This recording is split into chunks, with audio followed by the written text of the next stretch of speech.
नहमदुहु व नुसल्ली व नुसल्लिमु अला रसूलिहिल करीम। अम्मा बअदु फ़अऊज़ु बिल्लाहि मिनश शैतानिर रजीम। बिस्मिल्लाहिर रहमानिर रहीम। व मन युअतल हिकमता फ़क़द ऊतिय खैरन कसीरा। सदक़ल्लाहुल अज़ीम व क़ाल रसूलुल्लाहि सल्लल्लाहु अलैहि वसल्लम। व मन युरिदिल्लाहु बिही खैरन युफ़क़्क़िहुहु फ़िद्दीन। क़ालल्लाहु तबारक व तआला फ़ी शानि हबीबिही सल्लल्लाहु अलैहि वसल्लम मुख़बिरन व आमिरा। इन्नल्लाहा व मलाइकतहु युसल्लूना अलन नबी या अय्युहल्लज़ीना आमनू सल्लु अलैहि व सल्लिमू तस्लीमा। अल्लाहुम्मा सल्लि अला मुहम्मदिन व अला आलि मुहम्मदिन कमा सल्लैता अला इब्राहीम व अला आलि इब्राहीम इन्नका हमीदुम मजीद। अल्लाहुम्मा बारिक अला मुहम्मदिन व अला आलि मुहम्मदिन कमा बारकता अला इब्राहीम व अला आलि इब्राहीम इन्नका हमीदुम मजीद। अस्सलातु वस्सलामु अलैका या रसूल अल्लाह व अला आलिका व अस्हाबिका या हबीब अल्लाह। द तखस्सुस फिल फ़िक़्हिल इस्लामी कम तचे तखस्सुस फिल इफ्ता वल क़ज़ा वेलेशी। हकीकत हाल दादे कम तचे वाक़िआ नफ्सुल अमर वे दा कम रिवायत ची द सवख न जोड़ दे द तखस्सुस दा चिकम फ़ुक़हाउ अव हगै द अहल द फ़त्वी दा दागोई द तरीक़े ख़िलाफ़ थे। लेकिन मारूज़ी हालात द वजना हालात द वजना या वायस द हवारिज़ो और द मजबूरियों पर बुनियाद बांधी शायद दे बुनियाद के खोदले शवी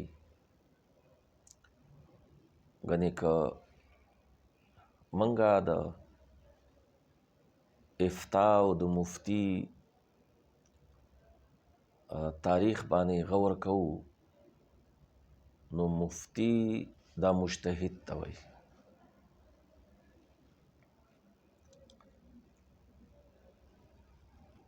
लेकिन मारज़ो को जदा चक मारूज़ी हालात ती स मजबूरियानी दी नो आगा मजबूरो तहत बियाद दी शुअबे बुनियाद के खोद ले शवे दे और बदकिस्मती ना लका संग मदारिसी इस्लामियों की ज़मंग ताल्लुक़ मदारिसी इस्लामियों सरा दे ज़ान ला मदारिसी इस्लामिया ना सुमर ची तालीमी इदारी दी सरकारी दी का गैर सरकारी दी च द कम इल्म और द फ़न च कम मियारो हर चढ़ता आगा मियार ग़ुर्ज़ावले शवे संग च आलता मियार ग़ुर्ज़ावले शवे दे दगा शांता मदारिसो के हम आगा मियार ग़ुर्ज़ावले शवे दे चा तबा आलिम वेले शो और बाद फरागत बा आगा द तदरीस काबिलो किताबुन बाने बफुइदो चाहता शेख वेले शो उस तशे लाहिक़े और साबिक़े दा मौजूद दी। लेकिन उन्वान श्तदे खुआगा मुअन्वन वर्के निश्त दा यो अलमिया दा का मदारिस दी दा गुम दा हालत ते که دنیوي تعلیمي ادارې دي عصري او که د مدارس دي او چې کوم د شریعت او د دین او د کتاب او د سنت تعلیم دپاره چې کومې جوړې ادارې دي هغه د هغوی نه مختلفې نه دي، معیار ورزولی شوی دی. زما کوشش دی چې حتی المقدور دی دا چیز که منګه با معنا کولی نشو نو کوشش خو کولی شو که سعی بلیغ کولی شو. دا موږ چې شرح عقود رسم المفتی دغه شانته مقدمه د رد المحتار او الاشباه والنظائر مجلة الاحکام العدلیه دا کتابونه درسی کتابونه دي. ورسره سراجی چې چا د نه ویلي اکثر ویلې کېږي، خو چې چا نه ویلي نو هغه هم پکې هم پکار ده چې دې کې شامل شي. او زما په دې نصاب کې دا شامل دي. دغه شانته په فتاوو کې بهار شریعت، فتاوا رضویه شریف، فتاوا قاضی خان، فتاوا هندیه عالمگیری چې ورته وایي، فتاوا شامی. یو بل ډېر ضروري کتاب دی ځکه چې اوس ډېره مسله دام ده چې دا سړی مسلمان دی او دا مسلمان نه دی. که خلک پوهیږي که نه پوهیږي ملایان خو د فتوو برمار خو دی که نه، او هر یو په خپل ځای باندې هغه فتوی قهر او جلال سره حکمونه صادروي. نو حتی امکان خپل ځان باندې خپلو ملګرو باندې کنټرول دپاره او په باب د تکفیر کې درستې فتوی باندې پویدو دپاره یو بنیادی کتاب اصول تکفیر.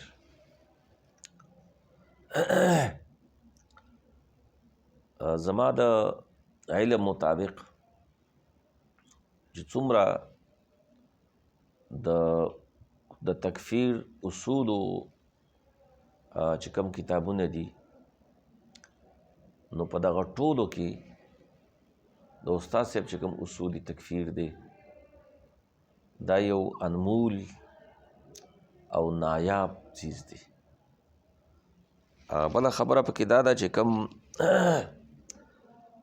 علما دي هغوی ورباندې که محنت وکړي د پوهېدی شي. نو ما دا شپږ کتابونه د مطالعې دپاره شامل کړي دي، خو داسې نه دي چې طالب بیا مطالعه کوي او موږ ته به د هغې پته نه لګي. زمونږ طریقه خدا د تیر شوي چې کوم کلاس کې ما وینا کړې وه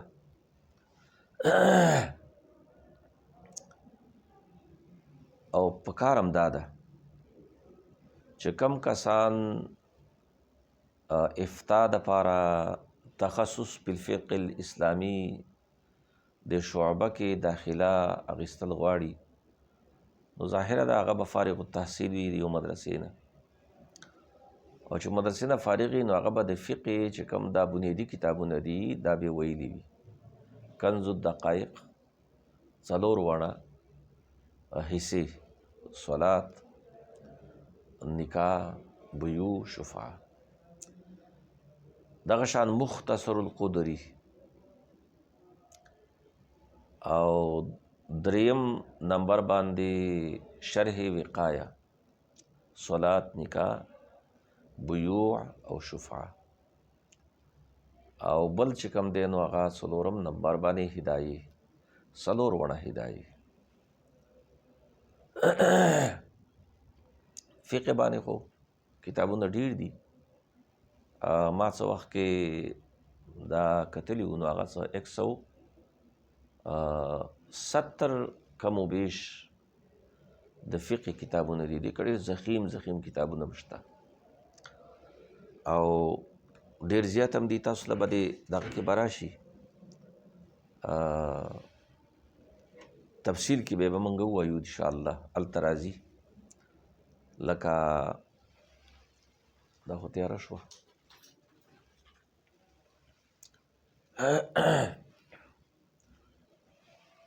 تفصیل کې به موږ له راشي نو لکه دا کوم چې دي نو دا ظاهر الروایت دی او دا نادر الروایت دی. دا د فقه چې کوم انواع دي او دی تفصیلی علم تفصیلی ذکر راځي. بے هارونیات دي، کیسانیات دي، رقیات دي، کتاب الامالی دی، کتاب المجرد او مختلف چې کوم فتاواجات دي د هغې فهرست هم ډېر زیات لویه دی، لږ نه دي. خو دا دی چې د ټولو کتابونو دپاره بنیاد کم چې دی نو دا کنز الدقایق، مختصر المانی، شرح وقایه او هدایه، خو ټول حصې د دې کتابونو دا چې چا درست ویلي او هغې دپاره دغه علوم عالیه، علم الصرف، علم النحو، علم المنطق، علم الحکمت، دا علوم باندې هم دست رسوي او هغې نه بعد بیا فقه کې تخصص کوي. یقینا هغوی دپاره ډېر زیات فایده مند دی. لیکن مخکې چې کوم طریقه د افتا لکه زمونږ همدا چې کوم زین العابدین صاحب دی، صاحب د فتاوی شامی د رد المحتار، هغې داسې نه کول. هغې به دا کتابونه ویل، بیا به دا خپل استادانو څخه پاتې کېدل. دم د یو استاذ یې دی 7 کاله هغې سره پاتې شوی دی، 7 کاله. یعنې اوس خلک چې ملا کېږي نو 8 کاله کې ملا شي. د فقه کې ممارست دپاره د هغې خدمت کې 7 کاله پاتې شوی. نو دومره چې بنده محنت وکړي او بیا فقه کې دا هم ضروري دي د ملګرو دپاره چې ظاهره ده چې اوس خو به ستاسو نه دې کتابونو کې سوالات درکولی شي او تاسو به ښه عرق ریزۍ سره د دغه کتابونو نه مخصوصو حصو نه به دغه سوالونو جوابونه راوباسئ. دا د دې دپاره دی چې تاسو د کتابونو سره اشنا شئ، انس پیدا شي، تعلق پیدا شي. بل پکې مشکله خبره دا ده چې اوس چې کوم مفتیان دي دا په هغه معنا باندې نه دي چې کوم مجتهدین دي. اوس خو لکیر کې فقیر او په خپله خبره باندې حواله رایستل ډېره لویه خبره ده. خو مولا طالب ته حواله رایستل په دې وجه باندې ګران وي چې هغې ته هغه ځای نه معلوم چې ما ته به د دې سوال جواب کوم ځای کې میلاویږي. ځکه زما طریقه دا ده چې زه لومبي ځل باندې طالبانو ته د دغه درسیاتو کنز الدقایق، مختصر القدری، شرح وقایه، هدایه د دیو او د دې 15 فتاوو بهار شریعت، فتاوا رضویہ، فتاوا قاضی خان او فتاوا هندیه، فتاوا شامی، د دې د فهارسو یو تجزیه او ترتیب جوړولو باندې زور ورکوم. د دې مطلب دا دی او دې کتابونو کې دی دا معلوم کړي چې دې کې ما به الامتیاز څه شی دی او ما به الاشتراک څه شی دی. د دې مطلب صرف دا دی چې دا طالبان د دې کتابونو سره مانوس شي او د کتاب د کلا وهلو نه مخکې په دې باندې پوه شي چې دا مضمون په پلانی کتاب کې په صلات کې دی یا په نکاح کې دی یا بیو کې دی یا په شفعه کې دی. او هغې نه بعد بیا وروستو بیا دې له موږ دغه کتابونو کې سوالات ورکوو. او دا چې کوم 4 کتابونه دي نو دا د دې باقاعده درس پکار دی. کاش که ریګولر طالبان پاتې کېدی بیا هم 2 کاله کې ځکه دې کې به یاد ساتئ مسلې باندې پوهېدل ځان لري او د مسلې لیکل او تحریر دا ځان له شی دی. ډېر ځل باندې بنده ښه مولی خو د کتاب نه حواله د شریست دی. کتاب به لولي ورباندې پوهېږي به، لیکن کله چې د هغه ځي د ده نه تپوس وکړی شي چې داسې مسله د حکم یې څه دی، دی به نن ورځ د هغې درس کړی لیکن د هغې په خپل علم باندې اعتبار نه وي نو هغه د جواب ورکولو په ځای باندې بل یو عالم ته رجوع کوي، یاره جي داسې مسله ده د دې څه حکم دی. بل ستاسو سره وخت خو یقینا کم دی، مصروف وخت دی، خو چې کم کسان فتوی ورکوي او هغې له سوالونه راځي هغه فتوی هغې کې مدد کول د طالبانو دام پکار ده چې طالبان په لایبریرو کې ناست دي. دا شعبه کومه چې ده د دې درسګاه کومه چې وي هغه لایبریري وي او دا کم مسایل چې دې کې ډسکس کېږي او زیر بحث راځي او هغه کې په هغه سات باندې کتاب رخلي او کولاوي او ګوري چې دا مسله پکې شته او که پکې نشته. او بل دا دی چې کومې فتوی ورکولی شي یا کومې فتوی ورکړی شوي دي هغه فتوی کتل ډېر ضروري دي چې که ماله یو سوال راشي نو زه به دا فتوا ورکوم په څه طریقه باندې بیا ورکوم. خیره خو به انشاءالله زه ښیم چې فتوا به څنګه ورکوئ. اول به په سوال باندې ځان پوهوئ چې د سایل غرض څه دی، دا څه ویل غواړي. کله کله داسې چې سایل خو اکثر دپاره عمومي وي، عامي وي، نو هغه یو لوی اپړ پړه لیکي 3 4 5 صفحې سوالي، کله یو صفحه سوالي. نو کاغذ کې لیکل ډېر کړي خو د هغې مراد د سوال یو مختصر غونډه کې چیز وي. نو دا هم ضروري دي چې کله سوال راشي چې ته په سوال باندې ځان پوهې کې او په مراد د سائل باندې ځان پوهې کې، هغې نه پس بیا د هغه سوال جواب چې کوم شرعي حیثیت دی هغې باندې ځان پوهې کې او بیا مختصر خپلو الفاظو کې هغې له جواب ولیکي چې دې کې شریعت کې دی حکم دی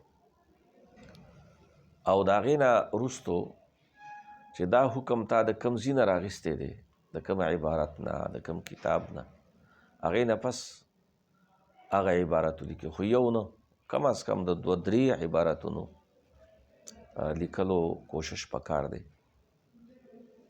په دې اعتماد نه دی پکار چې ماته دا مسله معلومه ده همداسې ده، نه، داسې پکاري چې همیشه دپاره په خپل ځان باندې به اعتماد نه کوئ.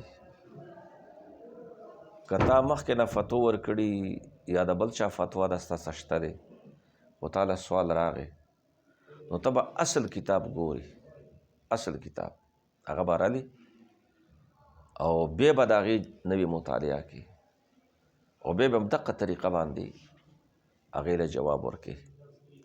نو اول به هغه چې کوم جواب دی هغه جواب به په خپلو الفاظو کې ولیکي.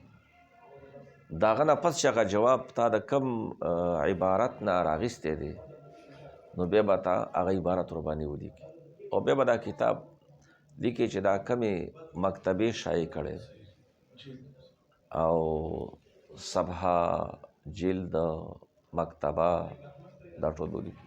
روا شور مه کوئ.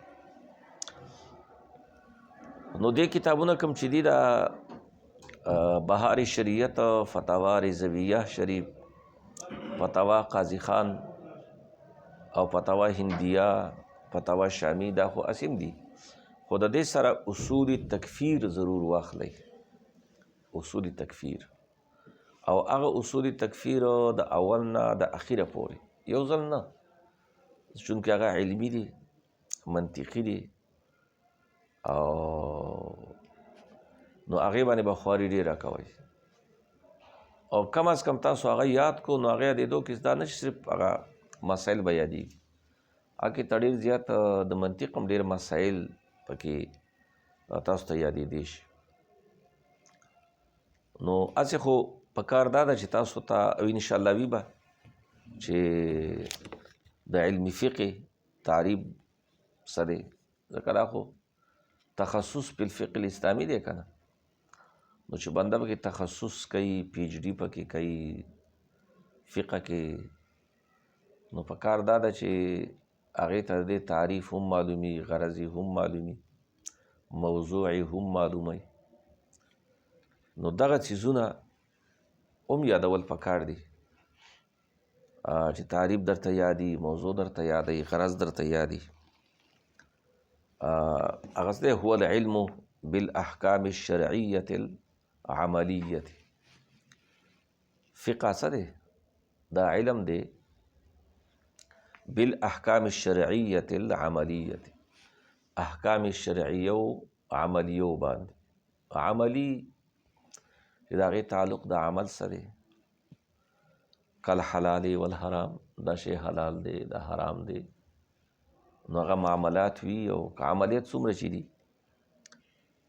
مع استنباطها من دلائلها، مع استنباطها من دلائلها، سره د استنباط د دې احکام شرعیه و د دې د دلایلو نه، او دلایل د دې هماغه دی کتاب الله دی، سنت رسول دی، اجماع ده، قیاس دی. موضوع د دې فعل المکلف، د مکلف فعل دی، دا موضوع د چا ده؟ د علم فقه ده. او غرض د دې معرفت الاحکام الشرعیة العملیة، د احکام شرعیه و عملیه و معرفت دی، پیجاد کلنه ده. نور خو بدقسمتي دا ده چې د دین اسلام چې کوم بدخواهان دي مختلفو شکلونو کې، مختلفو صورتونو کې هغه د ملک په طول و عرض کې موجود دي او هغوی د علم فقه خلاف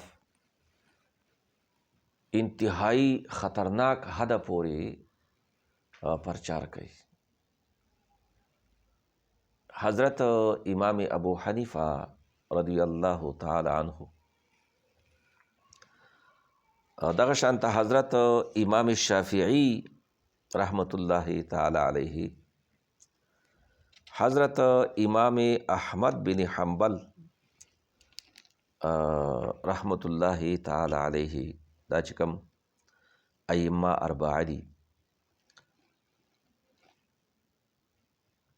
او دغه شانته حضرت امام مالک رحمت الله تعالی علیه د دې چې کوم منفي پراپاګاندا کوي هغه ډېره خطرناکه ده.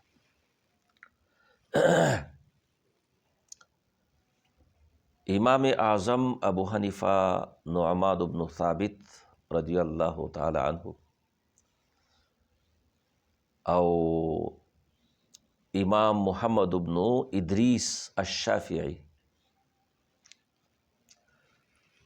دویمه مرتبه کې حضرت امام محمد ابن ادریس شافعی دی. دریم نمبر کې حضرت امام مالک بن انس رضی الله تعالی عنہ او څلورم حضرت امام احمد بن حنبل رحمت الله تعالی علیه الرحمت. دا امامان دي. نو د دې اختلاف هم چې پیش کوي داسې طریقه باندې پیش کوي ته وایي دا چېرته د کفر او د اسلام اختلاف دی، حالانکه هغه اجتهادي اختلاف دی. او دا میا ساتئ چې فقهي اختلاف او د فقه مسائل دا د کتاب و سنت مخالف نه کیدی نشي، ممکنه نه ده.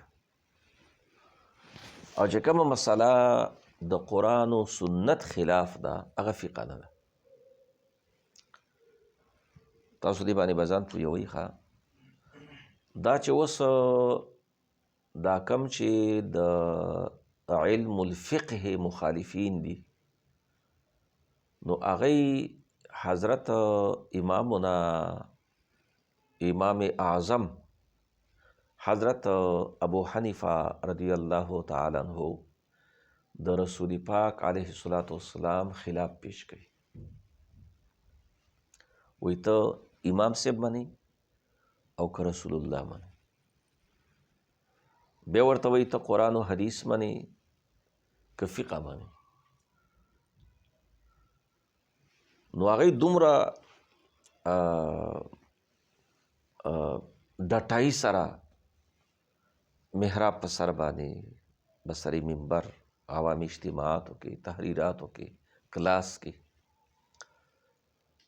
دې خبره باندې زور ورکوي او تقریبا دې کې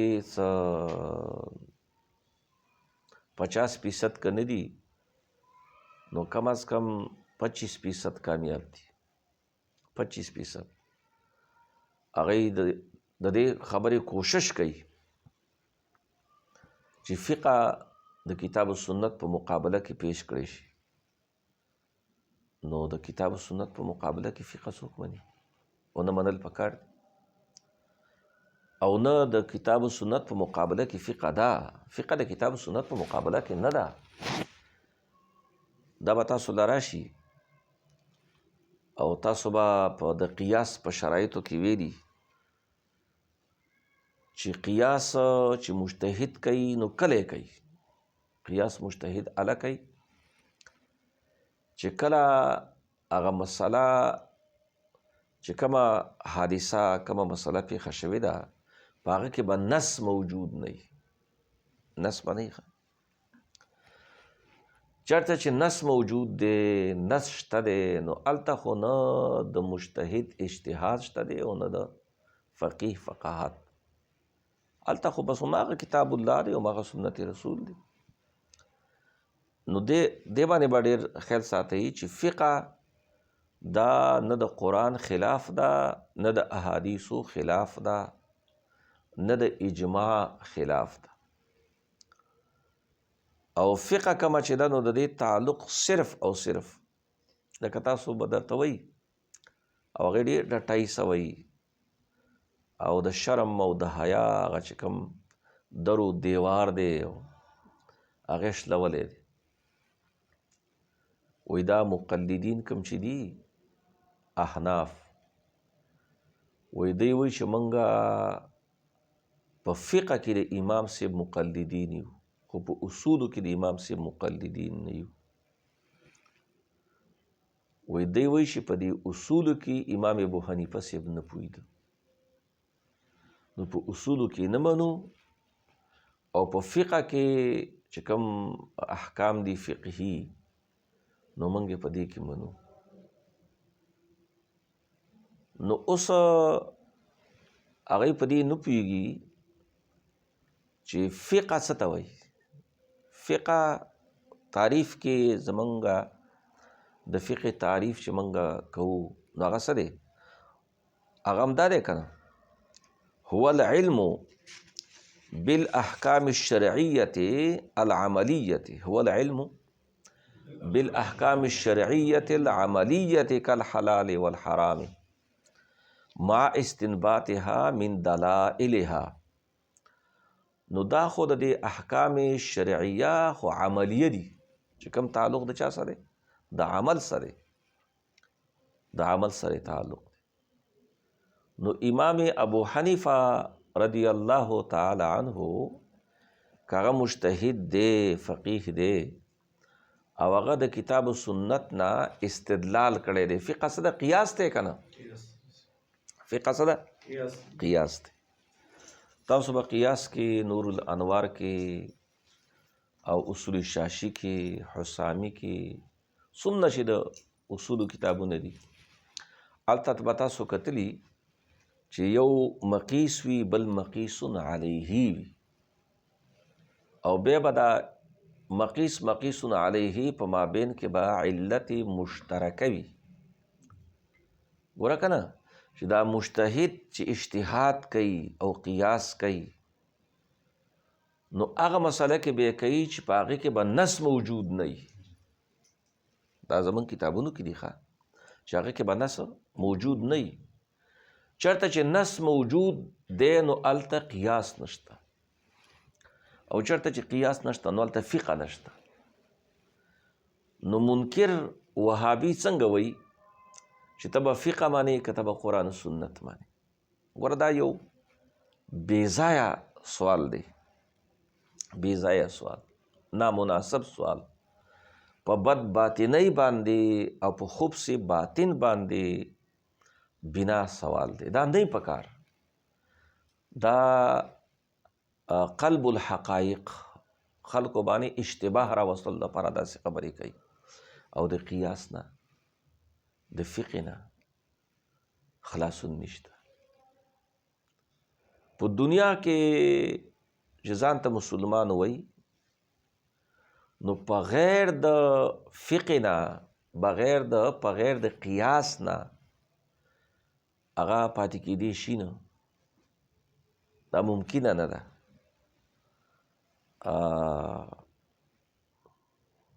لکه اوس دی کوم چې دي د قرآن و حدیث باندې څوک په خپله پوهېږي؟ اوس تاسو غواړئ که نه بغیر د معلم نه، بغیر د مدرس نه، د استاد نه څوک نشي پوهېدی. چا باندې خو به اعتماد کوې که نه؟ که هیڅ چا باندې څوک اعتماد نه کوي نو هغه به د الحمدو ترجمه د چا نه چې یادوي، معنی یادوي، نو څنګه به یې یادوي؟ دا اوس چې مخکې ورځو کې دا کومه څه بېواکه خلک دی د علم نه، د عرفان نه خالی وایي زه رسول الله نه منم. ذاتي حیثیت سره ذاتی حیثیت څه مطلب دی؟ ذاتی حیثیت مطلب دا دی چې زه د رسول الله صلی الله علیه وسلم ذات نه منم. دا دی که نه؟ زه نه منم، او که زه منم نو الله وایي چې ویې منه ځکه یې منم. ته چې کله رسول الله صلی الله علیه وسلم نه منې نو تا ته چا ویلی دي چې دا محمد ابن عبدالله د الله رسول دی؟ ته خو دا نه منې که نه؟ چې دا نه منې نو ته څنګه خبر شوې او ایمان دې راوړو چې رسول الله صلی الله علیه وسلم د الله رسول دی؟ تا ته چېرته وینا وکړه؟ خبره ده که نه؟ حضور صلی الله علیه وسلم ته خو غار حرا کې جبریل امین راغی، ورته ویل چې ته د الله پیغمبر یې. ټیک شو؟ او معراج موقع باندې ورته وویل چې د الله رسول یې، وحی ورته الله وکړه چې د الله رسول یې، او دا تعالی چې در کومه دا قرآن دی، او قرآن کې دی چې د الله پیغمبر محمد ابن عبدالله د الله رسول دی. ته چې نه منې چې د الله رسول دی، نو تا ته چا وویل چې دا د الله رسول دی؟ خبره خدا ده که که ته وایې ما ته قرآن شریف ویلي، ځکه چې بل څیز خو نشته که نه. حدیث هم د رسول الله دی که نه، حدیث هم د رسول الله دی. نو ته وایې چې ما ته قرآن ویلي، نو تپوس تا ته چې دا تا ته چا ویلي دا قرآن د خدای کتاب دی؟ دا ډېر د فساد نه ډکه خبره ده او د جرأت خبره ده. او زما خیال دا خبره څوک چې دې وخت کې کوي، د اسلام په تاریخ کې به من عهد رسول الله صلی الله علیه وسلم نه به تر دې وخته پورې چا نه کړي. دې باندې نه چېرته قرآن حکم کړی، نه پې حدیث د محمد رسول الله داسې شته دی، نه فقهاو ائمه و مجتهدینو په تعلیماتو کې داسې شته چې تاسو دا وایئ چې موږ د الله رسول کم چې دی هغه ذاتي حیثیت یې نه منو. ذاتي حیثیت چې ذات نه مني، لکه دا هسې بکواس دی که نه، بکواس، فضول خبره، د بې عقلۍ خبره. ذات چې نه مني، نو ته وایې چې زه دې سړي ذات نه منم خو علم یې منم. نه پوهېږئ تاسو، زه د دې ذاتي حیثیت نه منم، ذات یې نه منم، خو د ده ولایت او بزرګي منم. د ده ذاتي حیثیت نه منم، خو د ده حسن اخلاق منم. دا نه منم، خو د ده حسن او جمال منم. دا شو که نه؟ نو چې ذات یې نه منې، نو دا نبوت، رسالت چې کوم صفت دی، دا چا پورې قایم دی؟ رسول الله صلی الله علیه وسلم پورې قایم دی. پوهېږئ تاسو؟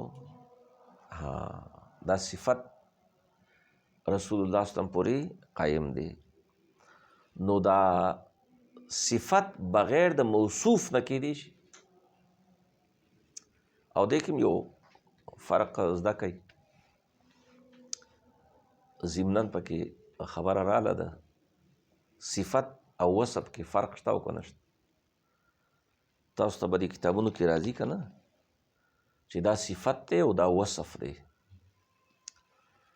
نو وصف کوم چې وي دا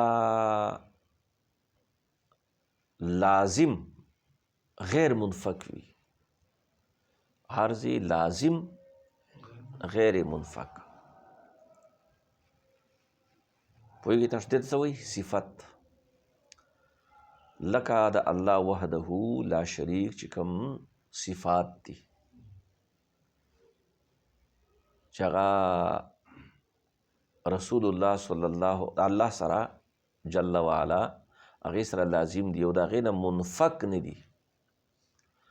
او وصف عارضي منفک ته وایي، هغه به عارض وي او د هغې نه به د هغې انفکاک ممکن وي. انفکاک به ممکن وي، ممکن الانفکاک وایي. لکه ګورئ دا سواد او بیاض، احجارو پورې، اشجارو پورې، جواهرو پورې، اعیانو پورې لاحق دي او دې ته عارض دي. خو دا ممکن الانفکاک دي، د دې نه دا جدا کیدی شي. لیکن صفت کم چې دی دا د موصوف نه جدا کیږي. د الله تعالی چې کوم صفات دي دغه شان ګورئ دا صفت نبوت، صفت نبوت، صفت رسالت، دا د رسول نه د نبی نه نه جدا کیږي. خو دا خو قایم دي په چا پورې؟ په ذات د رسول الله صلی الله علیه وسلم پورې. نو دا خو وجود نفس الامری لري، وجود نفس الامری لري، او خدا دې چې دا ځان له وجود خو نه لري کنه، دا ځان لا استقلالی وجود نه لري. ها وجود د دیو لنفسه نه دی، د دیو قیام خو غیر پوری کیږي. نو دا نبوت رسالت دا قائم دی په ذات اقدس د محمد رسول الله صلی الله علیه وسلم. نو ته د حضور ذات نه منې نو رسالت به څنګه مانی؟ په خبره باندې پوه شوې؟ ځکه رسالت نبوت خو بغیر د ذات نه دا خو نه متحقق کیږي. د دې تحقق دپاره خو همدغې نو دا داسې ګډې وډې خبرې، نامناسب خبرې، دا د جهل پیداوار دی. جهل پوهېږي، دا د علم نه دی، دا عرفان نه دی. ځکه د اسلام چې کوم تاریخ بنده ګوري، په دې تاریخ د اسلام کې چې کوم مسلمانان دي هغه کې مفسرین شته چې هغوی د قرآن شریف د تفسیر سره د هغوی تعلق دی. محدثین شته چې د هغوی د حدیث د رسول الله صلی الله علیه وسلم سره تعلق دی. فقها شته، او بیا مسلمانان چې کوم ائمه متکلمین دي، دا چې کوم ائمه متکلمین دي، علما متکلمین، دی اصل کې د جهل په دنیا کې دا خلک اوسېږي. جاهلستان نه، جاهلستان دی هغه د جهل ځنګل کې، او د جهل د ځنګل دی ځناور دي. دا څومره چې دا کتابونه لیکلی شوي دي دا به امر مجبوري لیکلی شوي دي، ځکه دې نه خلاصون نشته، خلاصون تی نشته. او دا د باطلو د تردید دپاره لیکلی شوي. همدا وجه ده که نه چې کومه د متقدمینو علم کلام دی او چې کوم د متاخرینو علم کلام دی، دی او په هغې کې د ځمکې او د اسمان فرق دی. ځمکې او د اسمان فرق دی. شرح قاید کې لیکلي که نه سعد الدین تفتزانی رحمت الله تعالی علیه. نو دې وخت کې او بل دام د علماو یو کردار دی چې هغوی د قرآن شریف تفسیر کړی دی، نو د وخت او د حالاتو د تقاضا لحاظ یې ساتلی دی. پوهېږئ تاسو؟ ځکه تبلیغ نبوي، تبلیغ قرآني هغه د مقتضى الحال مطابق وي. اوس که چېرته ضرورت د بیان د یو مسئلې دی او یو سړی ډېر لالو جواهر هغه بیانوي، لیکن هغې ته د دې ضرورت نشته، دې وخت کې هغه زیر بحث نه دی، نه پې یو مسله موقوف ده، نه د یو څیز دپاره هغه لازم دی، خلک هغه نه اوري. او هغه د حق کېدو باوجود د مقتضى الحال خلاف کېدو د وجې نه هغه تبلیغ نبوي، تبلیغ قرآني نه دی. نو داسې خبرې کول چې د هغې نه څه سري نه څه خپې وي او د امت د ګمراه کېدو دپاره سبب وي، دا د هغې د حرمت دپاره او د هغې د منع دپاره او غیر شرعي کېدو دپاره دا کافي دي. نو دا فقه کومه چې معرض وجود ته راغلې ده، نو دا هم به امر مجبوري راغلی ده، به امر مجبوري. داسې مسله پیښه شوه چې هغه منصوص بها نه ده، په هغې باندې نص نشته. او قرآن کې الله وی الیوم اکملت لکم دینکم واتممت علیکم نعمتی وردیت لکم الاسلام دینا. او هغه مسله ته چې ګورې نو هغه تا صراحت سره تنسیس سره چې هغې باندې نس وارد دی نشته دی. او دا زموږ ایمان دی چې الیوم اکملت لکم دینکم واتممت علیکم نعمتی. او ته د هغه مسلې حکم نشي بیانولی چې شریعت کې دی حکم څه دی، نو دین ته خو تا ناقص یو که نه. د فقهاو ته د فقهاو دا چې کومه فقه ده دا د دې مشروعیت دا د قرآن شریف نه ثابت دی. دا د قرآن شریف مقابله کې اخیستل دا بدترین بددیانتي ده، بدترینه بددیانتي، خیانت دی. او بدقسمتي دا ده تاسو ته د مدارسو هغه اندروني چې کومې کهانیانې دي هغه نه دي معلومي. دی په د خپلو مدارسو کې دا فقه بیانوي، باقاعده وایي، دا منطق لولي او مخالفت هم کوي. ځکه د دې نه بغیر د قرآن او د حدیث باندې پوهېدل ممکن نه دي. قرآن شریف باندې ته چې پوهېږي بغیر د فقه نه نشي پوهېدی.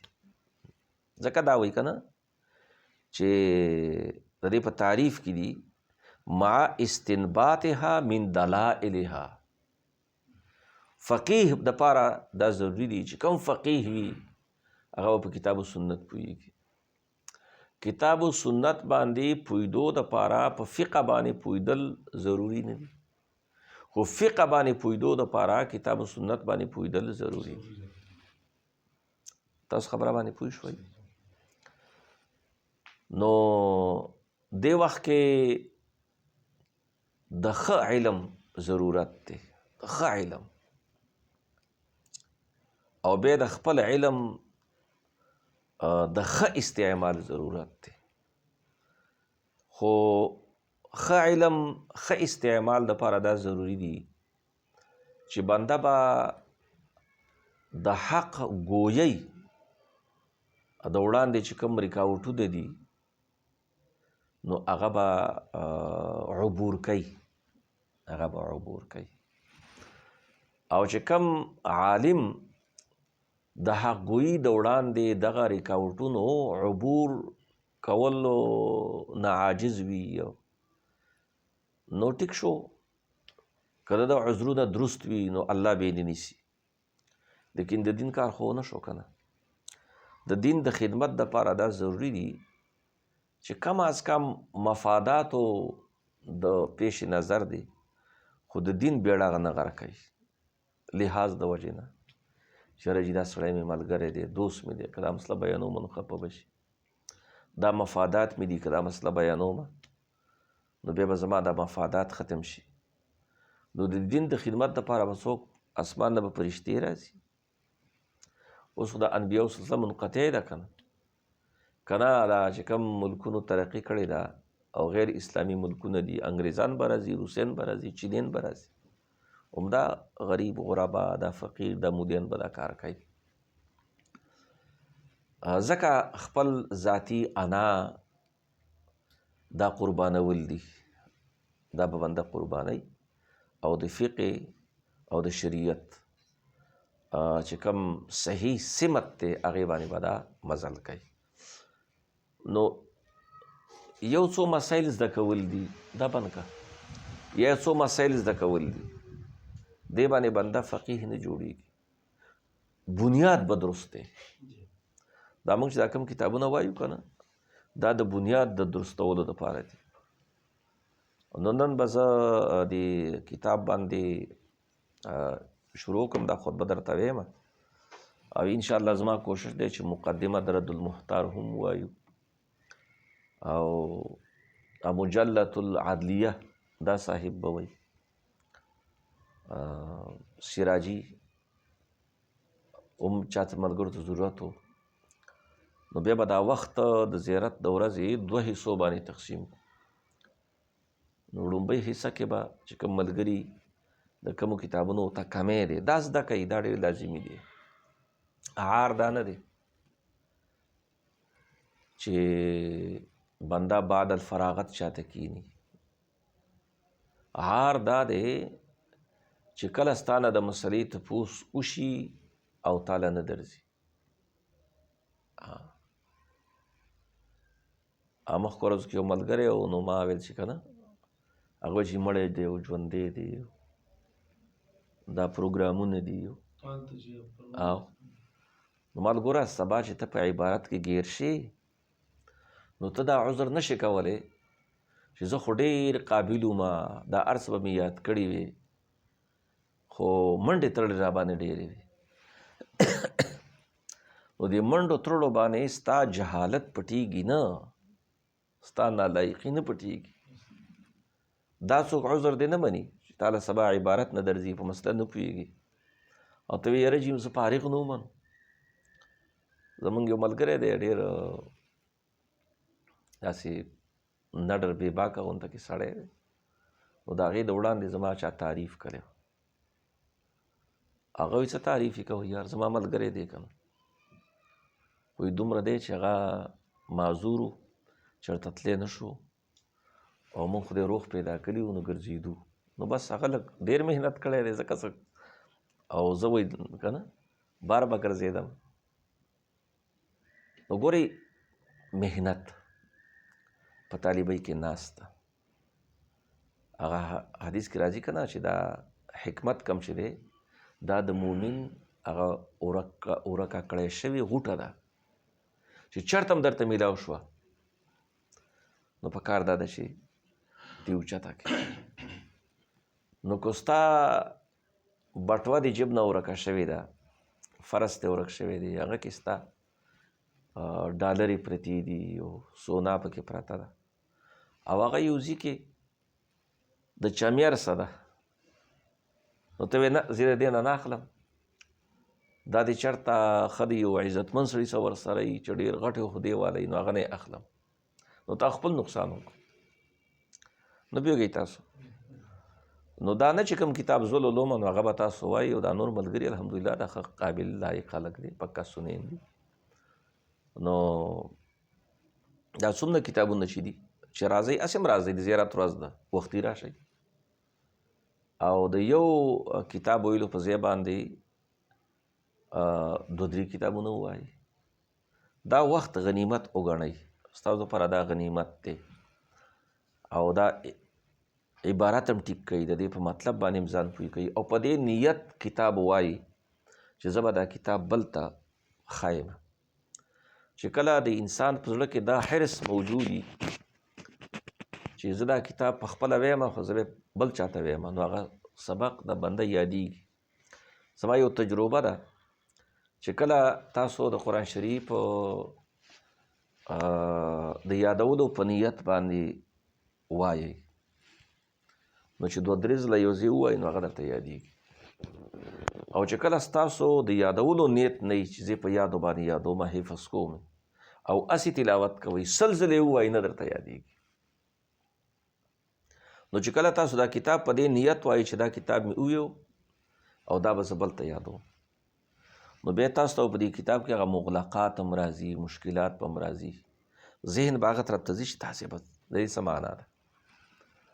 او چې کله ستاسو په ذهن کې دا وي چې بس خو زه ویمه نو که نه، او بیا د کال په اخر کې به راته سند میلاو شي، هغه به زما د نوم څه به په هغې وجه باندې لاحقه یا سابقه به ولګي، بس دا کافي ده. نو څه کوې خورې به خو نه خوړل کېږي. دا د نی او معنا دی در پکې، اصل چیز په ځان کې معنا پیدا کول دي. بسم الله الرحمن الرحیم. دا چې کوم کتاب دی دا شرح عقود رسم المفتی.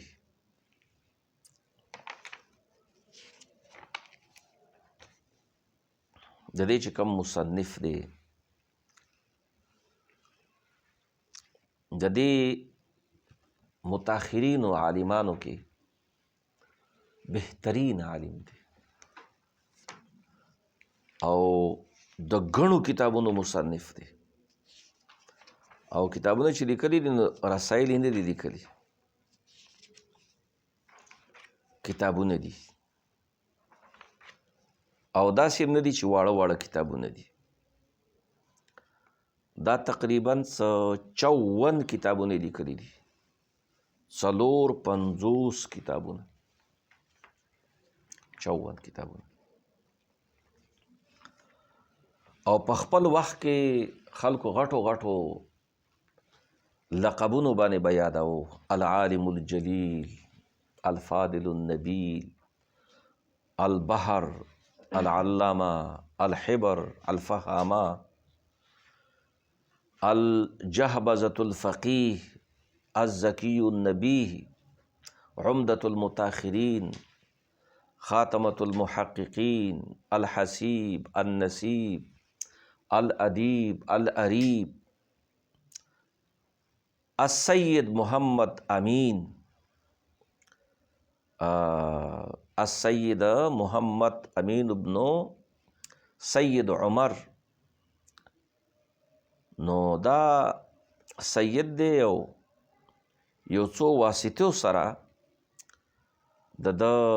د شجره نسب امام زین العابدین ته رسی او حضرت بی بی فاطمه الزهرا رضی الله تعالی عنها ته رسی.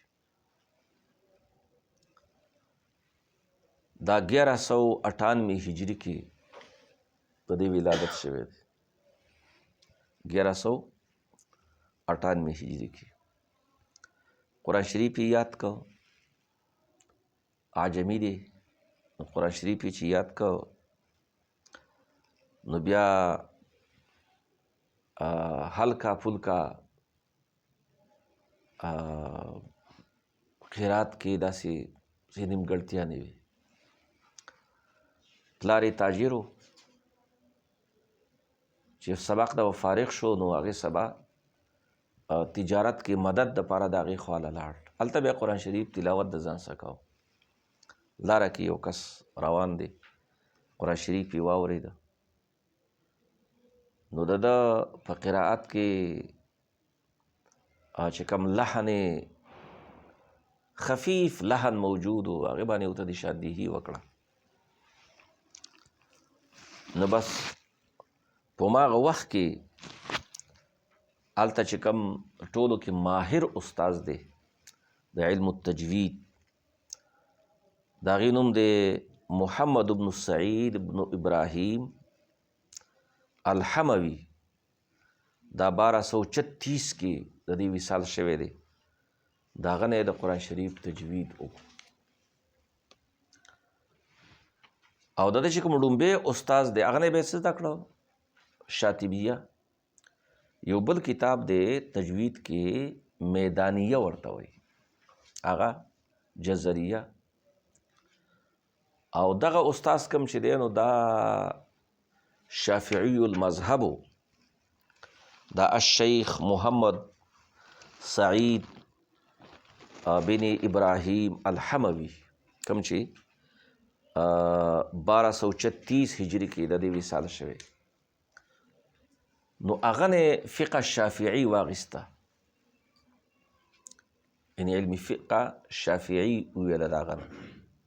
علم الصرف او علم النحو د علوم عالیه ولا ورکړه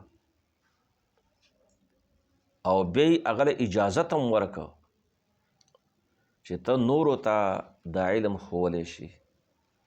پخوا دا هم یو طریقه وه او د دې اجازت یو ډېر برکت وي.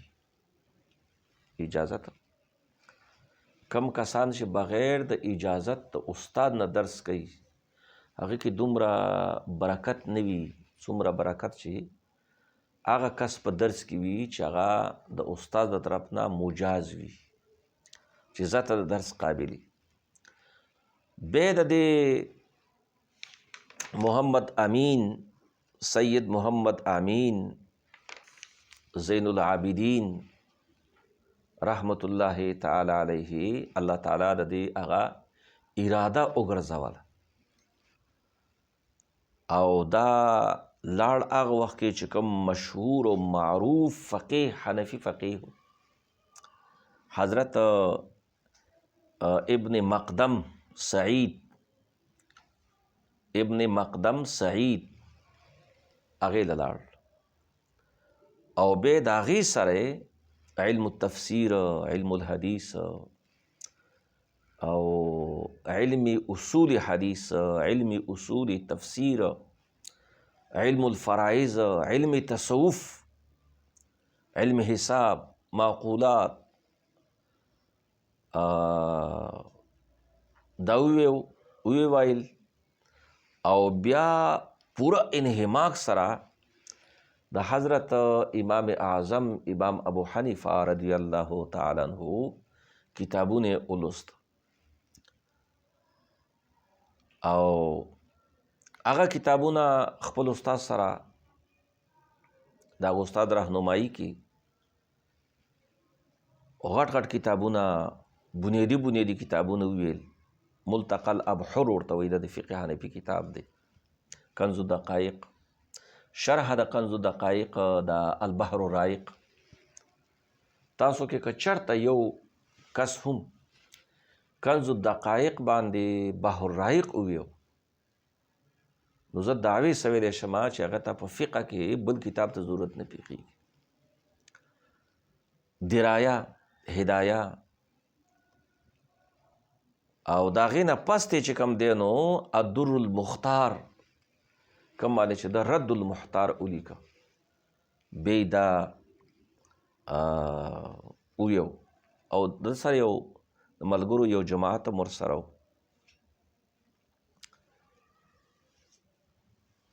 دا چې کوم دی بیا د ده چې کوم شیخ دی الشیخ شاکر، د ده ډېر لوی اثر دی د دې محمد ابن عابدین صاحب د رد المحتار، د صاحب د فتاوی شامی د ده په شخصیت کې. نو د هغې سره بیا دا 7 کاله پاتې شو، 7 کاله او بلکل دا داسې شو چې د دې هغه شخصیت کې ډېر فرق راغی. د ده زوی دی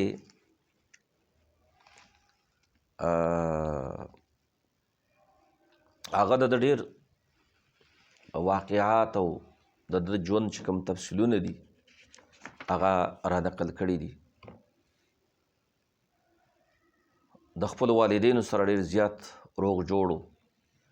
یو موقع باندې بیا د ده ته د خپل استاذ ورته پیشکش وکړو زه لور تاله په نکاح درکوم، خو دا به هره شپه چې وده کېدو نو د قرآن شریف تلاوت به یې کاوه، بغیر د تلاوت د قرآن شریف نه به نه وده کېده. نو خوب کې خپل پلار ولید او ډېر ترې خوشحاله شو، د خوشحالۍ اظهار یې وکړو. جزاک الله تعالی خیرا یا ولدي على هذه الخیرات التي تهدیها الی فی کل لیلة.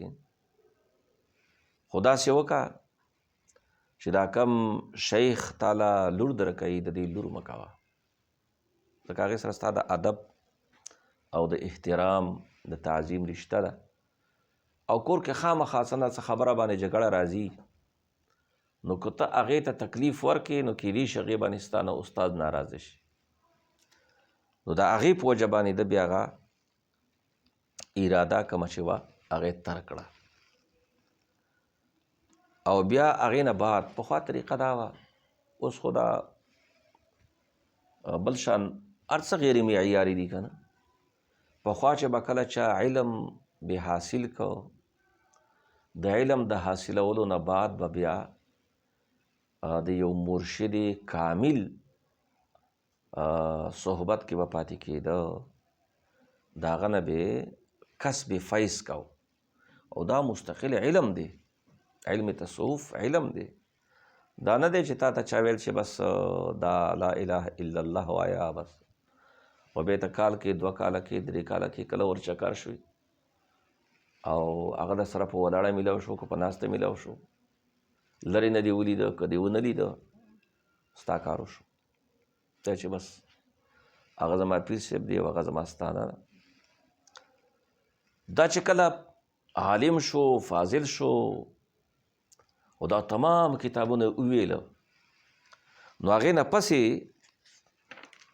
سلسله عالیه قادریه دا چې کوم د شیخ دی محمد شاکر رحمت الله تعالی علیه هغې نه دې طریقه کې بیات وکړو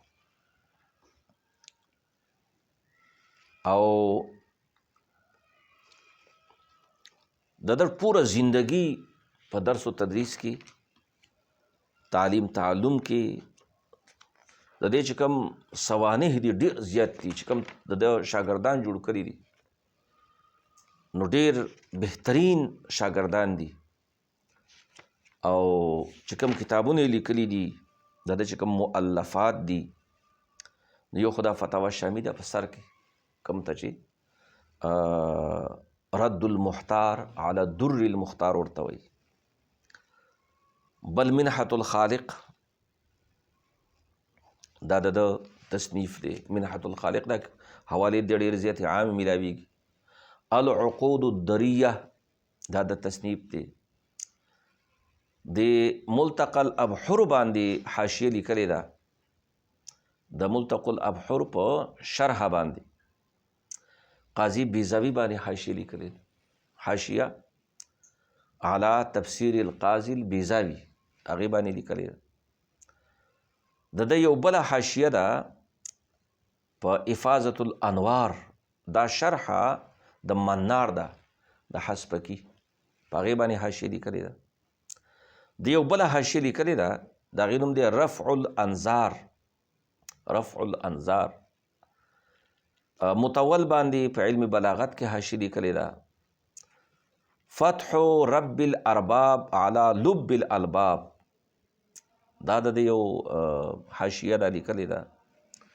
دا ټول کتابونه کم د چې لیکلي دي نو دا تقریبا څومره کتابونه دي 450 کتابونه لیکلي 450 او دا کتابونه ټول داسې نه دي چې هغه چېرته یو جلد کې وړه رساله ده دا کم کتابونه چې دي نو دا هم ډېر ضخیم کتابونه دي نو کم از کم د خپلو اساتذو سره وفا دا ده چې کله بنده ته وخت ملو شي ذکر اذکارو کې د قرآن شریف تلاوتو کې د الله په توفیق سره څه مونځ وکړي نو هغه نه بعد چې کومه دعا کوي نو هغه ایصال ثواب خپلو والدینو ته خپل ځان ته تمام مسلمانانو ته حضور علیه السلام ته اهل بیت اطهار ته خلفای راشدین ته سره سره خصوصیت سره خپل شیخ استاد هم هیر نه کړي او دا چې کوم کتابونه دي نو دا هم یو قسمه زمونږ استادان دي که نه دا کوم کتابونه چې مونږ وایو نو پکار دا ده چې دا هم مونږ خپلو دعاګانو کې یاد ساتو دا ګورئ بسم الله الرحمن الرحیم زه تاسو ته په دې کې هغه صرفي نحوي او د دې تسمیه او حمد باندې چې کوم ابتدا ده د هغې متعلق چې کوم ابحاث دي په شرح التهذیب کې او په خیالي کې ځکه د هغې مرکزونه دي که کوم جوابونه او تطبیق بیانوي نو دې نه بهترین تطبیق بل نشته خو هغه چې کوم د تحقیق دنیا ده هغې له نه بوځم او دغه ذکر کوم نه ځکه بیا به زموږ نه دا خپل کتاب دا به پاتې بشي او بعضې کسانو حوصلې دومره کمې وي دومره کمزوري وي چې بیا شاید کتاب ته کیم نه نیوي دا خو ډېر زیات ګران دی نو موږ به کوشش دا کوو چې دا کتاب ووایو د دې کتاب چې کوم مقاصد دي هغې باندې تاسو پوه شئ او دا کم سوالات چې تاسو ته درکولی شي د هغې جواباتو باندې ځان پویه کوئ. بسم الله الرحمن الرحیم. او دا ډیر یو متفنن عالم دی ښه. تاسو به د دې د خطبې ته ګورئ، دې کې د خطبه کې هم دا صناعت التوجیه او حسن ایهام یا چې کوم دی صناعت و ایهام د هغې نه کار علي هغه ذکر کوي. خطبه کې په طریقې سره د الله حمد هم وایي، لیکن د کتابونو نومونه هم ذکر کوي. نو دا ورته یاد و او دا دې دپاره چې طالبانو شوق پیدا شي، تشویق د طالبانو دپاره. او دا خطبه هم که یاده کړم ډېره زبردسته خطبه ده ښه. الحمدلله. بسم الله ترجمه هم درته وکړمه. بسم الله د الله د نوم په مدد سره شروع کوم. الرحمن بې حده مهربانه، الرحیمی نهایت رحم والا. ځکه د بسم الله ترجمه اکثر بیشتر د کتابونو کې د قرآن شریف پورې اکثر خلکو غلطه لیکلې ده، او چې کوي نو هم غلطې کوي. بس دا څه چې ما تاسو ته وویله دا ترجمه ده، د دې خیال ساتئ. الحمدلله. الحمد دې کې ته قضیه هم نه جوړومه ښه، چې دا قضیه طبیعیه ده او دا قضیه موجبه کلیه ده او دا چې کوم دی نو شخصیه ده. ځکه دا درې قضیې په دې کې جوړېږي، خو زه به درته نه ویم دا، ځکه اوس خو ملګري اکثر د دې علمونو نه فارغ وي، چې کله ورته دغه مسلې کوي نو بیا خو دا ضروري دي، دا ډېر ضروري دي، ډېر لازم دي. دې علمونو باندې پوهېدو نه په غیر څوک نه مولا کېږي ښه. چې مولا کېږي نو هغې سره به د علم الصرف نحوې سره په منطق او حکمت خامخا ورسره یې قرآن او حدیث باندې به نه پوهېږي. الحمدلله جنس حمد، دا الف لام جنسي و قضیه طبیعیه. الحمد هر حمد، الف لام استغراقی، قضیه موجبه کلیه. الحمد خاص حمد، لا احصي ثناء عليك انت كما اثنيت على نفسك، دا قضیه شخصیه مخصوصه. یو قسم الف لام نسی کیږي چې هغه الف لام عهد ذهني دي، ځکه دی کې الحمد دا مبتدا واقع شوی ده او الف لام عهد ذهني دا په قوت نکیره کې دي. الحمد حمد، الحمد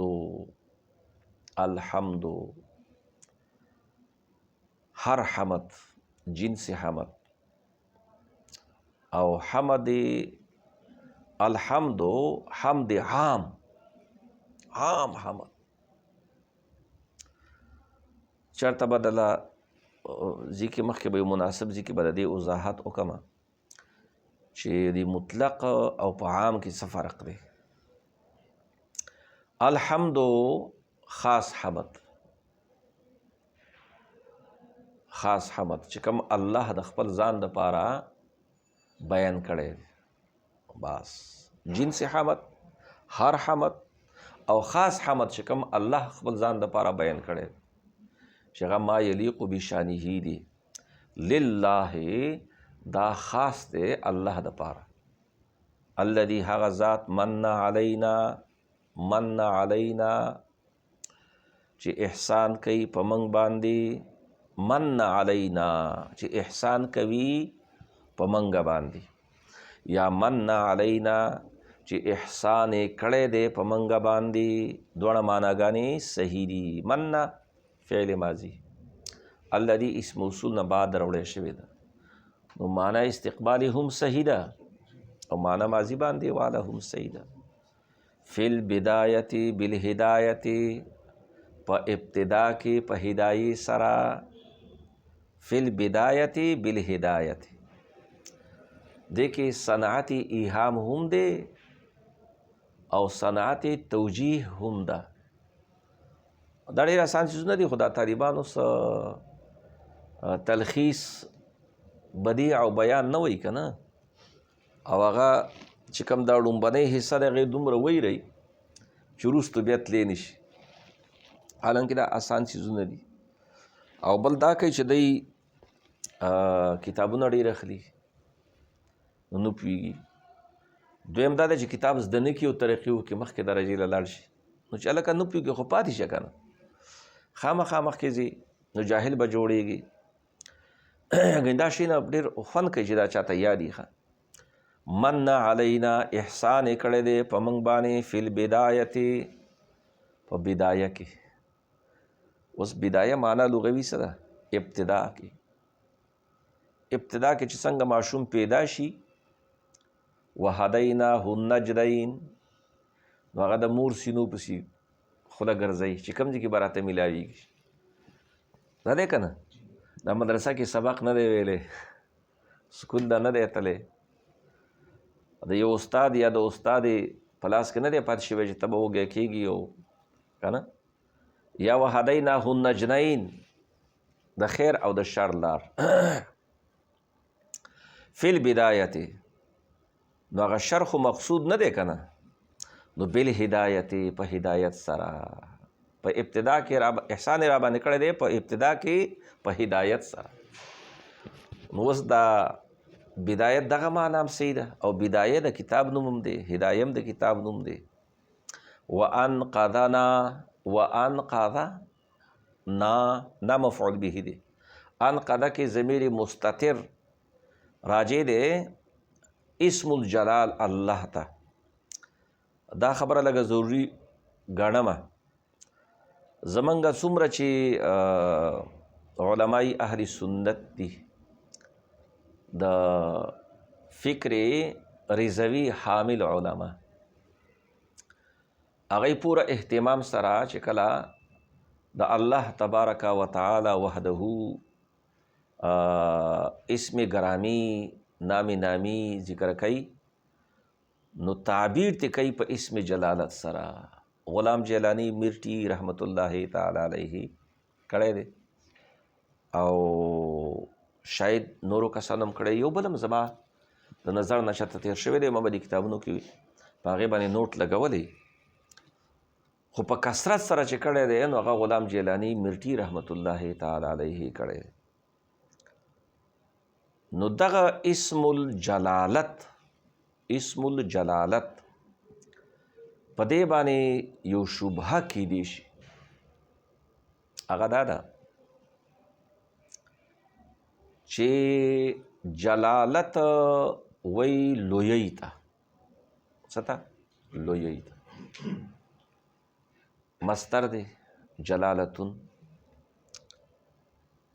علامتون اطلاق الله باندې ناجایز دی او د دې عدم جواز تقریبا تمام علماء ته معلوم دی. الله ته علامه نه وایي. ولې ورته نه وایي؟ ځکه چې علامتون کې دا تا ده که نه دلته خو تا دپاره د مبالغې ده معناګانو دپاره تا راځي معناګانو دپاره د هغه معناګانو کې معنا د وحدت معنا د تذکیر عوضي خو په هغې کې مبالغه هم شته چې هغه دلالت کوي په کثرت باندې. دغه شانته تا د نقل ده وصفیت نه اسمیت ته تا هر چند چې د معناګانو دپاره ده خو دا د تانیس د رائحې نه خالی کېږي نه. پوهېږئ تاسو دې کې دې تا مدوره کې چې په اخر د اسم پورې لاحق کېږي ما قبل د هغې نه مفتوح وي په حالت د وقف کې په ها باندې بدلیږي د نفسي کلمې نه نه نو دا د رائحې او د بوی د تانیس نه خالی کېږي. الله تعالی د تذکیر او د تانیس نه پاک دی. لیکن انسانانو کې حیواناتو کې عقلاو کې مذکر کامل دی، مذکر کامل دی. او د مذکر په مقابله کې مؤنث ناقص ده. نو الله د پاره چې کوم الفاظ راوړی کېږي د مذکر، د دې دپاره نه راوړی کېږي چې هغه متصف بوصف ذکورت دی. نه داسې بالکل نه ده. الله وحده لا شریک د ذکورت نه هم پاک دی او د انوثت نه هم پاک دی. د الله په باره کې عقیده د تذکیر او د تانیث دواړه فاسد او باطل عقیدې دي، بلکې الله د جوهریت نه پاک دی، د عرضیت نه پاک دی. لیس بجوهر ولا جسم، الله د هر څه نه پاک دی. خو تعبیر تی کېږي په صیغه د مذکر سره د الله تذکره چې کېږي. خلقکم، ورکه نه خلقکم، ضرب الله مثلا. او څومره چې صیغې قرآن شریف کې دي دا ټول د مذکر صیغې دي. د هغې وجه صرف دا ده چې دا په دې مخلوق د الله تعالی کې چې چا دپاره استعمالیږي نو هغه کامل دي. څه دي؟ کامل دي. ایک. نمبر 2، عدم تانیث دا اصل دی، او تانیث خلاف الاصل دی. دا خو به تاسو ته ویلي که نه کتابونو کې به، نهومیر کې به هم ویلي. اسم فعل کې دا صیغې کوم چې دي د دیو تجرید عن التانیث دا اصل دی، او د دې الفاظو، د دې کلماتو، د دې صیغو متلبس کېدل، ملابست کېدل، اشتمال کېدل په تانیث سره دا خلاف الاصل دی. پوهېږئ تاسو؟ خلاف الاصل دی. نو دا صیغه به خو راوړئ، خو چې کوم علامات تانیث دي نو هغې دپاره خو به څه عارض به وي، څه باعث خو به وي که نه، داعیه خو به وي که نه، څه داعیه به وي. نو الله دپاره دغه صیغې اسماء صفتیه وي او که اسماء مشتقه وي، که افعال مشتقه وي، څومره چې کلمات دي نو الله دپاره تانیث باندې مشتمل الفاظ و کلمات راوړل دا بلا داعیه دي. په دې وجه باندې خلاف الاصل هم دي. خو د خلاف الاصل کېدو سره د الله په شایان شان کې ادب هم نه دی. دا د الله د ادب هم خلاف دی. ځکه قرآن شریف کې دا د الهو باطلو په مذمت کې راوړی شوي دي. ان یدعون الا اناثا، ان یدعون الا اناثا، حالانکه الله تعالی وحده لا شریک د انوثت نه او د ذکورت د دوړو نه پاک دی. لیکن چې کوم ذکور دي هغه کامل دي.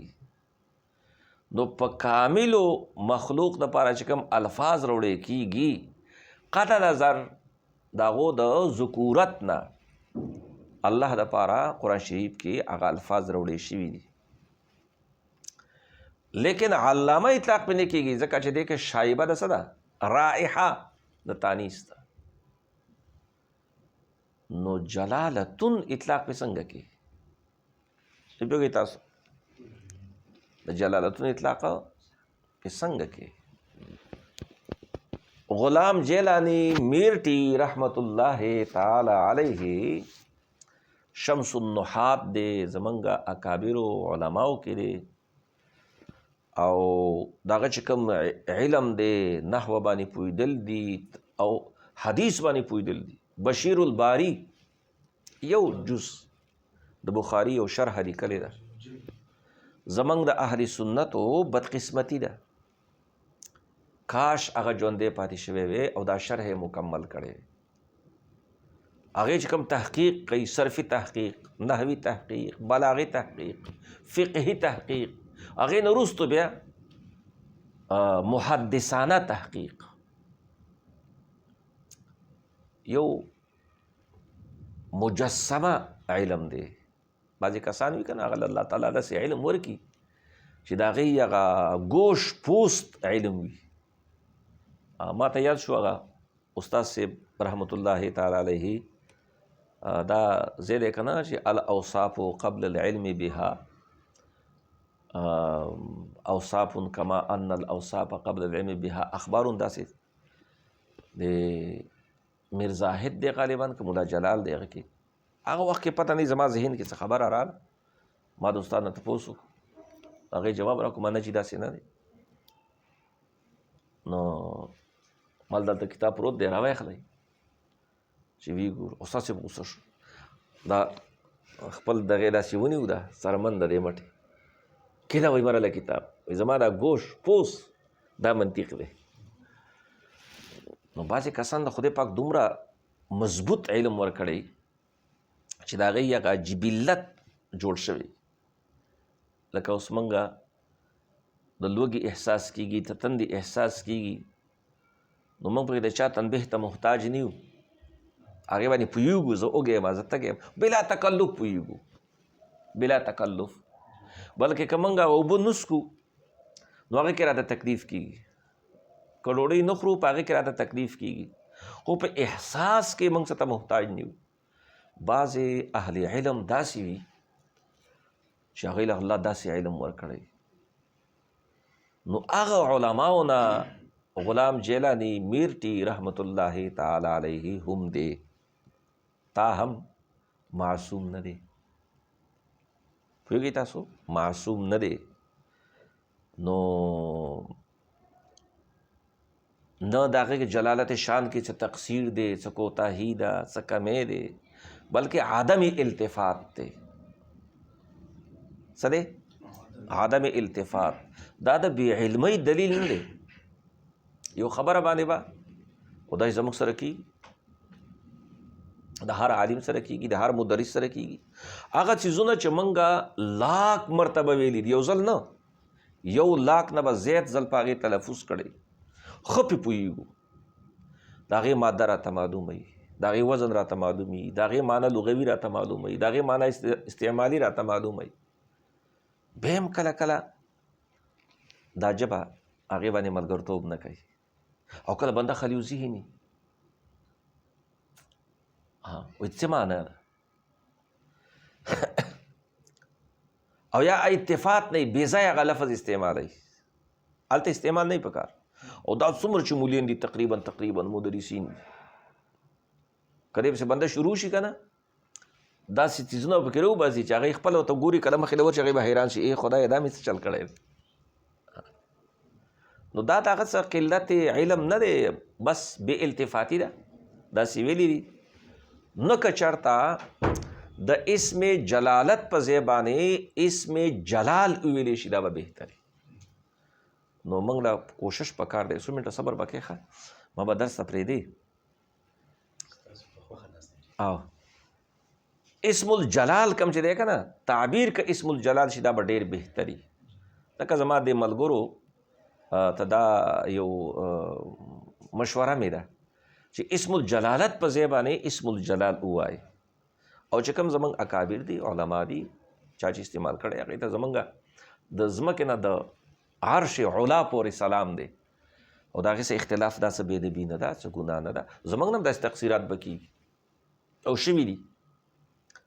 آینده وخت کې چې زموږ کوم ملګري دي، اهل کسان رال او زموږ خدمت به راوځي چې کوم داسې خامینې پکې دي هغه وپټي کړي، او چې نا اهله بس بیا خو کېدای شي مخالفین راشي، دشمنان راشي، هغه چې کوم داسې شی نه وي هغه به ښکاره کوي. او دا هر چېرته کېږي، دا څه داسې خبره نه ده. اوس چې کومه زمونږ فتاوا رضویه شریف ده هغې چې کومه ترجمه شوې ده ظلم یې ورسره کړی. داسې صفحه نشته چې هغه د غلطۍ نه خالي ده. عالم کې چا چې د هغې اهتمام کوو هغه مفتي عبدالقیوم هزاروي رحمت الله تعالی علیه، زبردست عالم او انتهایی مخلص. لیکن هرې خبر ته خو بنده اوزګار نه وي که نه، هغه هم محتاج ده، تصفیې ته محتاج ده، تنقیح ته محتاج ده. نو دغه شانته چې کوم څیزونه دي یا د چا تفردات دي هغې سره اختلاف کول دې باندې بنده د سنت نه وځي، نه د که د چا شاګرد دی د هغې د شاګردۍ نه وځي، هېڅ پې نه کېږي. هغه د هغه علمي تفرد دی، علمي تفرد دی. دا خو تنګ نظري ده، خلک پوهېږي نه، جهالت دی. هر یو خپل جهالت په خول کې ځان راګیر کړی دی. نو دا انقضه انقضه ضمیر مستتر اسم الجلال ته راجع دی. دا ټوله خبره مې دې پورې وکړه یار، اسم جلالت مې ونه ویو، اسم الجلال ما ویلی دی کراتو مراتو باندې ویلی دی. لیکن دا هدایت چې بنده ته کېږي ایک علم حاصلېږي، एकदम نه حاصلېږي، एकदम نه حاصلېږي. دا کوم چې دی که نه چې بنده طالب وي من المهد الى اللحد، هغې داسې طالب نه وي چې هغه چاته کیني هغې نه علم زده کوي. دا مطلب نه دی د دې. دې مطلب دا به زده کړه کوي، دا به زده کړه کوي. او زه اوس هم زده کړه کوم، دې کې هېڅ خبره نشته. اوس هم بالکل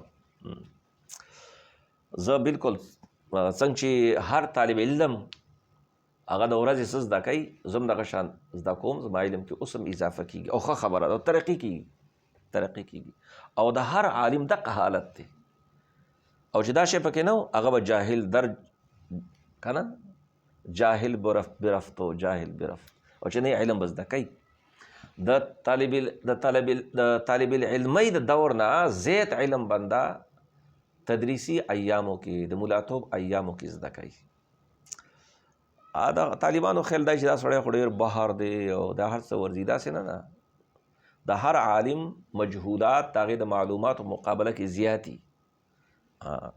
وانقضنا او دومره عام طالب نه یریږي څومره چې مولین یریږي، ځکه هغې ته خو ټول که نه معلوم وي. نو که چاته فکر نه وي چې دا ځي مؤاخذه کېدی شي. او د عالم دپاره ټولو کې سخت چیز هغې غلطي نیولي. وانقضنا مفعول به ده، وانقضنا او هغه ذات دا په دغه باندې عطف دی، ښه ده، من باندې عطف دی. من الذي انقضنا معطوف علیه ده. انقضه څه شی دی؟ انقضنا من دی. نو دا هم صله د الذي ده. انقضه نا پیژنئ کوم ضمیر دی؟ څه دی؟ منصوب خو دی، خدا جمع مذکر متکلم مال غیر. کم جو ته جمع متکلم طالبان وایي، متکلم مال غیر. ښه انقضنا څوک دا خبره کوي؟ دا محمد امین ابن عابدین شامی. منګ د ځان سره ملګري کړي وو، ښه ځکه ګنې خو واحد و که نه، ګنې انقضني بیا ویلی وې، څه ضرورت و چې انقضنا وایي. د څه نه یې بچ کړي وو؟ من الضلالة د ګمراهۍ نه. د ګمراهۍ نه په څه باندې؟ زمونږ الله باندې څه حق دی؟ حق الله ځان باندې کړی، خو هغه تفضلي دی. بمحض الفیض والعنایت، په محض فیض او عنایت سره. فیض او عنایت لفظونه مختلف دي، خو دا عنایت د فیض دپاره عطف تفسیري دي. مهرباني، بخشش، عطا، عنایت. پوهېږئ تاسو؟ په فیض سره او عنایت سره. دې که نور هم داسې فني خبرې کېږي، خو زه بیا درته نه کوم. والصلاة نزول د رحمت کامله دی وي. والسلام او سلام دی وي، صلات دی وي. دلته صلات په اصل کې صلات الله دی، صلات الله هغه مضاف الیه حذف کړی، د الف لام پکې عوضي دی. د صلات نه مراد صلات الله، یا الف لام احد خارجي دی، صلات الله. پوهیږئ تاسو؟ او دلته چې کوم د رحمت ته همدام د الله تفضل دی وي، د الله احسان دی وي، او السلام و سلامتی دی وي د هر لا ینبغي نه، د هر چې هغه د شان رسالت او د شان نبوت سره مناسب نه دي. علی سیدنا په سردار زمونږ باندې دا مبدل منه دی، محمدین صلی الله علیه وسلم دی بدل دی په سردار زمونږ محمد صلی الله علیه وسلم باندې. الذي هغه ذات، هغه هستی، هو الوقایة من الغوایة. ګوره که نه وقایه بې د کتاب نوم یې واخیست، دلته معنا لغوي ده، لیکن دا حسن توجیه ده. طالب ته وایي دا کتابونه ګورې ضروري دي. دا کتاب چې وی نو دا بدایه، هدایه او دا وقایه دا به تا د غوایه نه بچ کوي. هو الوقایة دا رسول الله وقایه ده. وقایه حمل مبالغتن دی. وقایه ده، وقایه دا بچکون کې دی، کامل بچکون کې دی. من الغوایت د گمراهی نه، د کجروی نه. وعلى آله داغه په آل باندې دی وی، و اصحابه او داغه په اصحاب باندې وی. کم اصحاب ذوی الروایت و الدرایت، چې هغه خاوندان د روایت دي او د درایت دي. صحابه کرام دا قید کوم چې دی دا ذوی الروایت و الدرایت د اصحابو د پاره چې کوم صفت دی، دا صفت مادحه دی، صفت مادحه. پوهیږئ تاسو؟ ځکه اصحاب ډېر متعارف دي، ذوی الروایت او څه ده ذوی الروایت و الدرایت نه. په دې څه کشف نه کوي. کشف خو کله کوي چې هغه موصوف څوک نه پیژني، نو صفت یې راوړي چې پلانې مولوي صاحب. خو چې کله د هغې نوم معروف وي نو د هغې سره بیا د صفت نه شي وپېژندلی شي. احتراز هم نه دی، ځکه صحابه کرام ټول ذوی الروایت و الدرایت. خو دومره ده چې څوک ذوی الدرایت و الروایت، څوک ذوی الروایت و الدرایت. پوهیږئ تاسو؟ ځکه روایت دا تحدیث دی، محدثیت، او درایت دا اجتهاد دی. نو صحابه کرامو کې دا دواړه صفتونه موجود وو، خو چا باندې په خصوصیت سره محدثیت غالب و په مجتهدیت باندې، او چا باندې مجتهدیت غالب و په محدثیت باندې. څوک محدثین مجتهدین، څوک مجتهدین محدثین. پوه شئ په تاسو؟ دلته ذوی الروایت و الدرایت چې تاسې نو بې دا درایت ولې نه مقدم کا په روایت باندې؟ وایي ځکه درایت د شریعت، درایت د شریعت د پاره موقوف علیه او بنیاد هغه روایت دی. پوهیږئ تاسو که نه؟ روایت نه بغیر فقه حاصلي نه. صلاة و سلاما، صلاة و سلاما، صلات او سلام دا مفعول مطلق دی، او دا د پاره د کمال او غایت صلات او غایت سلام د پاره راوړی شوي دي. کامل صلات دی وي او کامل سلام دی وي. داسې صلات او سلام لا غایت لهما ولا نهایت، چې نه غایت شته د دواړو د پاره نه نهایت شته. دا غایت نهایت دا اسې تفنن فی العبارت د پاره راوړي دي، د دواړو یو معنا ده، هیڅ فرق پکې نشته. اما بعدو را روان درس کې به ان شاء الله العزیز درود شریف وایي. اللهم